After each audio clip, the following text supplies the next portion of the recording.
Bonjour, bienvenue à la Maison Bergès. La Maison Bergès qui est l'un des 11 musées du département. Donc je vous propose de me suivre pour une visite guidée de l'exposition Cappiello. Donc avant de rentrer dans le vif du sujet, en présentant l'exposition Cappiello, je vous invite je vais vous dire deux mots quand même sur cette maison. Qui est devenue un musée en 2002. Nous sommes ici chez un ingénieur innovateur, Aristide Bergès, qui est né en 1833-1904. Simplement pour vous resituer ce personnage, qui a été un des grands pionniers en matière de houille blanche et après d'hydroélectricité. Alors cette houille blanche, elle est ici personnifiée à travers cette statue d'Urbain Bassée, qui était un ami de la famille et qui a représenté cette houille blanche, c'est-à-dire cette fameuse énergie, cette eau qui vient qui est captée dans les torrents donc, des montagnes et qu'Aristide Bergès va faire descendre dans ces fameuses conduites. Et tout ceci va avoir un retentissement considérable puisque ça va permettre l'industrialisation de Grenoble et puis l'entrée, bien sûr, d'électricité dans la vie courante. Donc ce musée, c'est l'ancienne maison familiale de la famille. Donc non seulement vous trouverez des informations sur son parcours, mais également vous verrez aussi que vous êtes ici dans une famille qui aime l'art. Beaucoup de murs sont ornementés de peintures, de décors, et ça c'est le fait donc l'un des fils, Maurice Bergès, qui était industriel mais également artiste.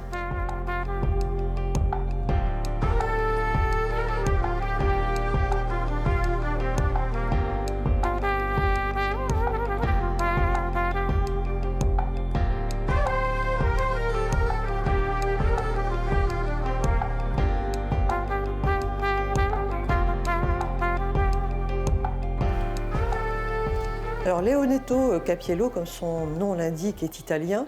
Il naît le 9 avril 1875 à Livourne. Alors Livourne, c'est une station de balnéaire bon chic, bon genre, on va dire. Et notre Leonetto Cappiello est un autodidacte. C'est un dessinateur précoce qui est très talentueux et qui va caricaturer donc ces mondains qui viennent prendre les bains de mer donc à Livourne. En 1898, il va rejoindre son frère. Il monte à Paris, comme on dit pour ces périodes-là, Paris qui est la capitale artistique. Et Cappiello va faire des dessins, là aussi va faire des caricatures. Il va notamment caricaturer Puccini, qui est un grand compositeur italien qu'il croise, on dit qu'il croise dans la rue, donc il est né sous une bonne étoile et très rapidement il va se faire connaître par ses caricatures, il va être dans le milieu du théâtre et il va s'intéresser très vite à l'affiche. Pourquoi l'affiche ? Parce que dans ces périodes-là, l'affiche est un moyen, bien sûr, de communication. Et puis, il y a eu des grands maîtres qui sont sur le déclin, on va dire ça comme ça. Donc, on est au creux de la vague pour l'affiche. Par contre, l'affiche est en train de se réinventer parce qu'à cette époque-là, il y a l'émergence véritablement de la société de consommation.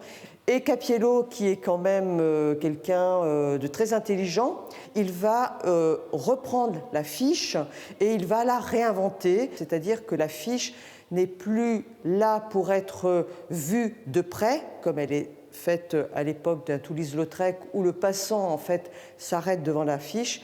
Lui, il va réfléchir à l'affiche qui doit être vue de loin par des automobilistes qui passent en automobile, en voiture, et bien sûr avec l'idée, là, de faire vendre un produit.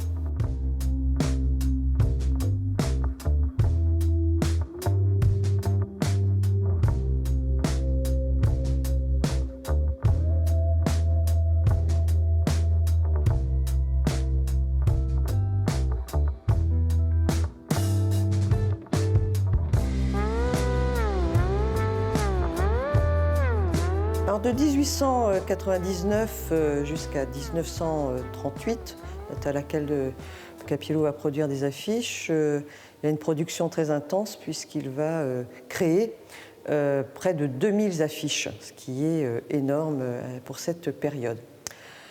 Donc, quand je disais tout à l'heure que Cappiello était né sous une bonne étoile, je pense qu'il est vraiment né sous une bonne étoile parce qu'il va croiser Puccini au départ, et puis il va croiser un autre personnage qui va avoir un rôle très important dans sa carrière, c'est Vercasson, Pierre Vercasson. Alors Pierre Vercasson, c'est un imprimeur, c'est le grand imprimeur parisien.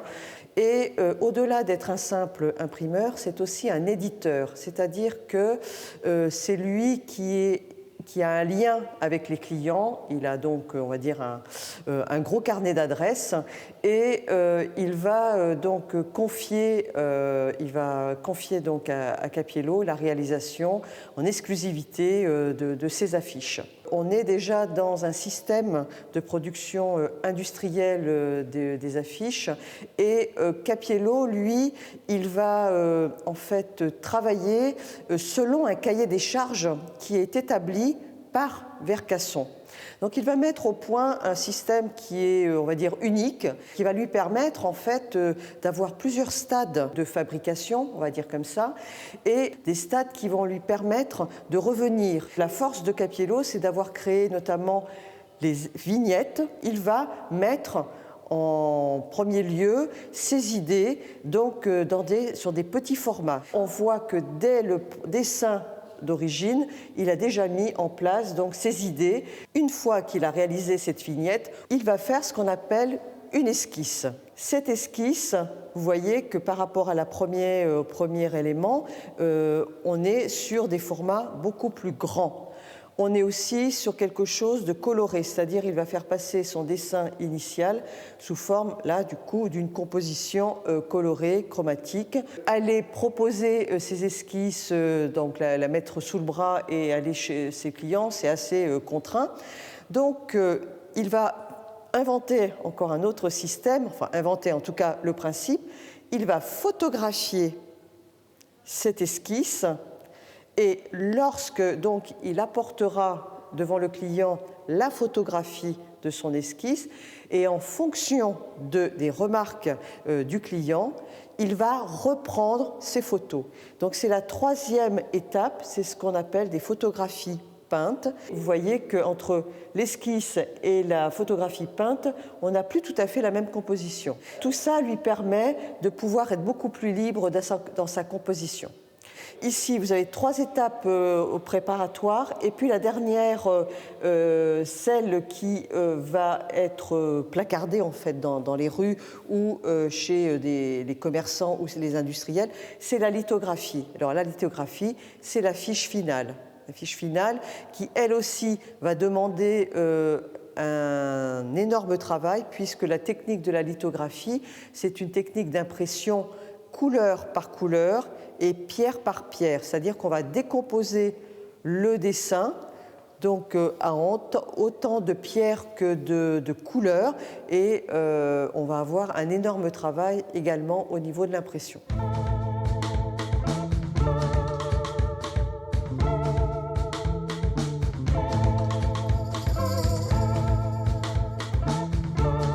Quand je vous ai présenté tout à l'heure les étapes préparatoires, il y a une étape qui manquait donc pour précédent exemple, c'est la maquette. On est au format de la fiche finale.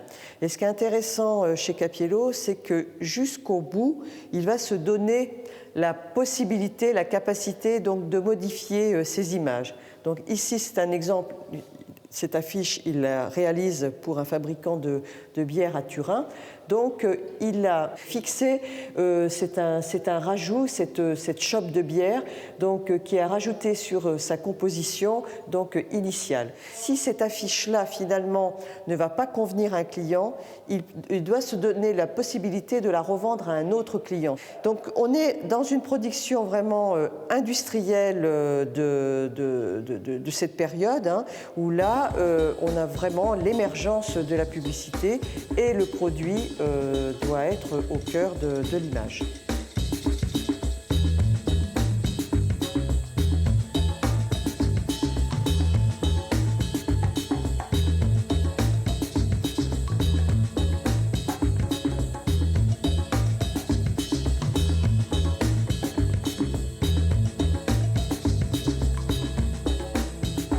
Donc pour Cappiello, l'affiche, elle n'est pas forcément jolie ni séduisante. Elle est là pour forcer l'œil. Donc il va créer un style, la fameuse arabesque de Cappiello, qui est là pour attirer l'œil. Et cette arabesque, elle est personnifiée, incarnée dans cette affiche qui est celle du chocolat Claus et celle qu'il crée en 1903 et qui va vraiment marquer les débuts de Cappiello comme affichiste. Jusqu'à présent, les affichistes vont faire des choses beaucoup plus dans la nuance, beaucoup plus léchées, beaucoup plus graphiques.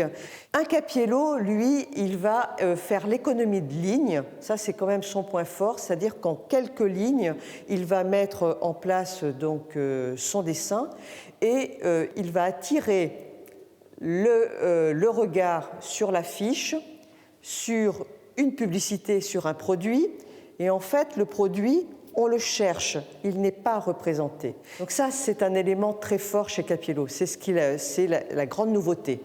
La grande nouveauté aussi, c'est la première fois que dans l'affiche aussi, on représente un cheval rouge et non pas un cheval avec une robe normale, donc marron, noir, etc. Et la couleur va lui servir, lui, à attirer bien sûr l'œil. Donc pour que cette couleur soit complètement éclatante, il va généraliser aussi les fonds sombres. L'image doit surprendre, elle ne doit laisser personne indifférente.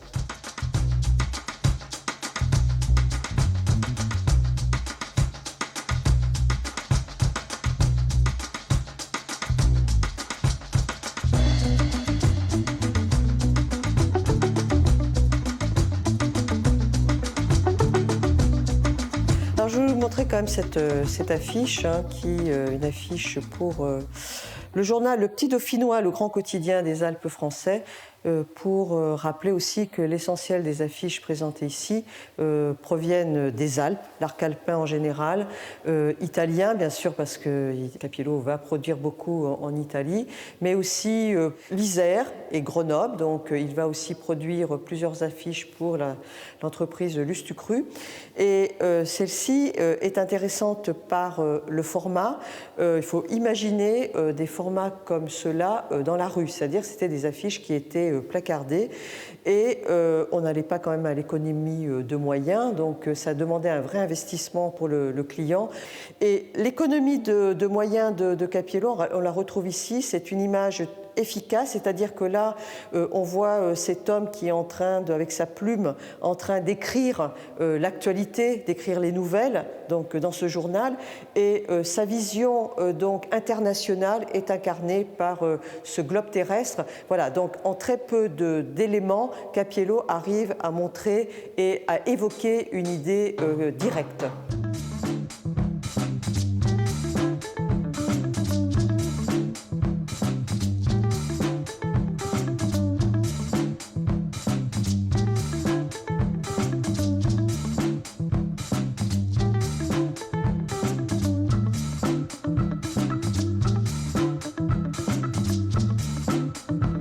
Alors Leonetto Cappiello est vraiment un affichiste non seulement visionnaire, mais il est très fantaisiste aussi. Il est audacieux. C'est-à-dire c'est quelqu'un qui veut montrer, faire distinguer ses affiches. Et non seulement il va donc mettre en avant ces images sans produit, il va aussi inventer tout un monde donc il va imposer à la rue, parce que, je le répète, ces affiches donc, de très grand format étaient placardées dans la rue, un monde qui est fait de rêveries, d'un imaginaire très, très, très profond. Donc c'est ce qu'on trouve ici. On n'a pas quelque chose de grave, on est là aussi pour faire rire et pour interpeller. Donc vous avez un exemple ici avec ce roi de la bière qui est représenté de manière, effectivement, les traits sont amplifiés. Et puis cette très belle affiche qui représente cet arlequin, un arlequin qui est juché sur cette boîte de pâtes et qui est en train de dévorer sous le regard de ces lunes gourmandes sa plâtrée de pâtes. Et j'aimerais quand même terminer pour dire que Cappiello a été pendant de nombreuses années un affichiste. Il a vraiment marqué l'histoire de l'affiche, mais aujourd'hui ses œuvres sont dans des grands musées, le Louvre, les Arts décoratifs, le musée d'Orsay. Donc son statut d'affichiste est dépassé, il est reconnu comme un artiste à part entière.